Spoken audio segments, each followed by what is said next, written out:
ఈ నెల 9వ తారీఖున కడపలో ఏదైతే ఇన్సిడెంట్ జరిగిందో అది అత్యంత దురదృష్టకరము. కడపలో ఎప్పుడు చూడనిది, ఎప్పుడు జరగనిది 9వ తారీఖున మనం చూసాం. మరి అటువంటి సిట్యువేషన్ మళ్ళీ రిపీట్ కాకుండా కఠినమైన చర్యలు తీసుకోవాల్సిందిగా ఎస్పీ గారిని రిక్వెస్ట్ చేశాము. అదేవిధంగా మొన్నటి ఇన్సిడెంట్లో చాలామంది ఇన్నసెంట్ పీపుల్ను, మైనర్స్ను, ఇరు వర్గాలు రెండు పక్కల చాలామంది ఇన్నసెంట్ పీపుల్ను, మైనర్స్ను కూడా మరి అనేక జిల్లాలో అనేక జైళ్ళలో పెట్టున్నారు.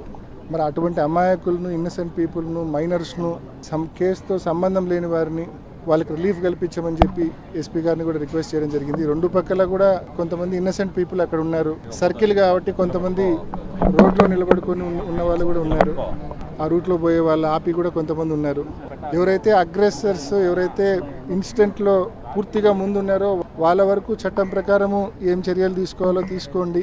అదేవిధంగా ఎవరైతే అమాయకులు ఉన్నారో, ఎవరైతే దారిన పోయే వాళ్ళు అమాయకులు ఉన్నారో వాళ్ళ వరకు మరి ఖచ్చితంగా కొంచెం రిలీఫ్ వాళ్ళకి ఇమ్మని చెప్పి, వాళ్ళకి కనీసం వాళ్ళ మీద కేసులు లేకుండా ఒకవేళ కేసుల్లో ఉన్న బెయిలబుల్ సెక్షన్స్ అన్నా పెట్టి వాళ్ళకి రిలీఫ్ కల్పించమని చెప్పి ఎస్పీ గారిని మరి మా జిల్లా అధ్యక్షుడు రవీంద్రనాథ్ రెడ్డి గారు, మా సురేష్ బాబు గారు, అదేవిధంగా మా మాజీ డిప్యూటీ సీఎం అమ్జద్ బాషా గారు అందరం కలిసి ఎస్పీ గారిని రిక్వెస్ట్ చేయడం జరిగింది. కడప కొన్ని దశాబ్దాల పాటు మత సామరస్యానికి ఒక ప్రతీక ఇక్కడ.